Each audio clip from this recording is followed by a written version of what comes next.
السلام عليكم ورحمة الله. أحبابي في الله، مرحبا بكم مجددا إن شاء الله في فكرة جديدة وعلاج جديد لبعض الأمراض وبعض الفيروسات. اليوم إن شاء الله راني بحثت لكم في واحد العشبة اللي هي قليل اللي تعرفها، كاينة متوفرة عند العشابة وعند العطارة، ولكن قليل اللي تعرفها. الفوائد ديالها كثيرة. أشنا هي هاد العشبة هادي؟ القسط الهندي. كيف كتشوفوها ها هي، نقربها للصورة. هاد العشبة هادي عشبة عجيبة جدا. كيقولوا في المثل المغربي كل من هي عشبة نابتة فيها حكمة ثابتة. فعلا هذه فيها حكمة ثابتة جدا. كنتمناو من الإخوان يبحثوا عليها في الانترنت. ممكن تكتبوا في جوجل القسط الهندي وفوائد ديالو، راه غادي تلقاو بزاف د الفوائد. من ضمن هاد الفوائد هادي غادي نبين لكم فائدة وحدة: التهاب اللوزتين. هذا مرض شائع ومعروف عند المغاربة، ما كاينش اللي ما تعرفش الحلاقم، مرض ديال الحلاقم. فانا كنعاني من هذا المرض هذا، والوليدات ديالي تا هما تيعانيو مرة من هذا المرض هذا. ما اضطرني باش نبحث على العلاج من غير ما ندوز نستعمل المضادات الحيويه. عياوني وقهروني، كل مره كنستعمل مضاد حيوي مره والعلاج ما كيكونش نهائي. فانا كنقترح لكم هذا العلاج هذا اللي هو بسيط. القسط الهندي غادي تشريوه من عند العشاب ولا من عند العطار، وطريقه الاستعمال راه سهله وبسيطه. كتستعملوه كطيبوه في الماء، اناء كاسرونه نديرو فيها القسط الهندي.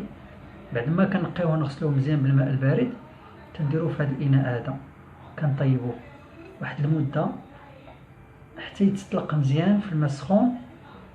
وداك المحلول اللي غادي يخرج في الاناء كنديروه في واحد القطاره، بحال القطاره اللي تنستعملوها للعين. هادي غادي نقطرو في نيوفنا 2 قطرات من هنا 2 قطرات من هنا، في مده كونوا على يقين مده ديال 48 ساعه. سبحان الله، هذا ما كاينش مخير منه، ما كاين زعما 48 ساعه كيبان العلاج. وكنتمناو من الاخوان يجربوه وكون من دار البشائر، من دار البشائر، من دار البشائر. أيا صرحا يزف لنا البشائر من البشائر، من دار البشائر. نجد أغنى ضمائرنا وأضحى بأهل الله والإيمان عميق.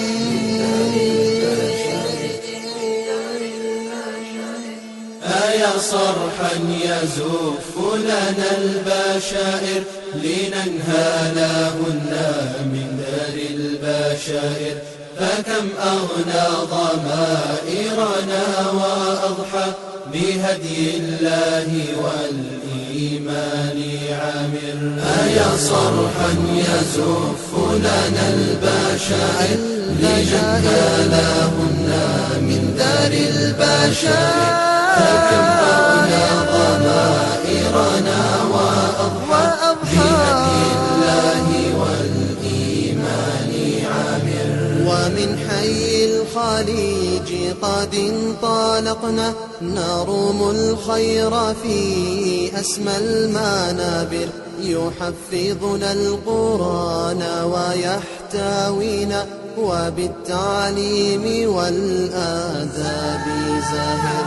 يهذبنا ويجهد كي يقينا بإذن الله من دنس الكبائر. يهذبنا ويجهد كي يقينا بإذن الله من دنس الكبائر. أيا صرحا يزف لنا البشائر لننهالهن من دار البشائر. فكم أغنى ضمائرنا وأضحى بهدي الله والإيمان عامر. وترعانا برامجه بشتى المهارات الغزار كما الجواهر. ثقافات وترفيه بريء بنهج يسعد الفتيات طه.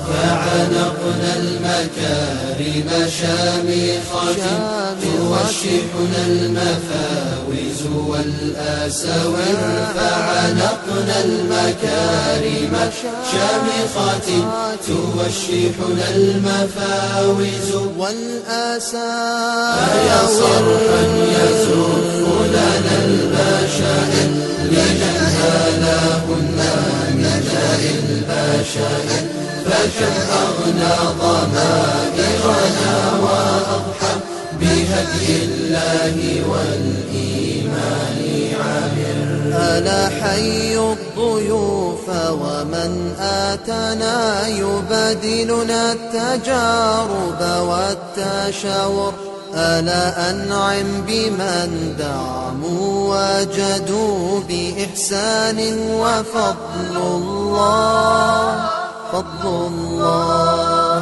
فضل الله وافر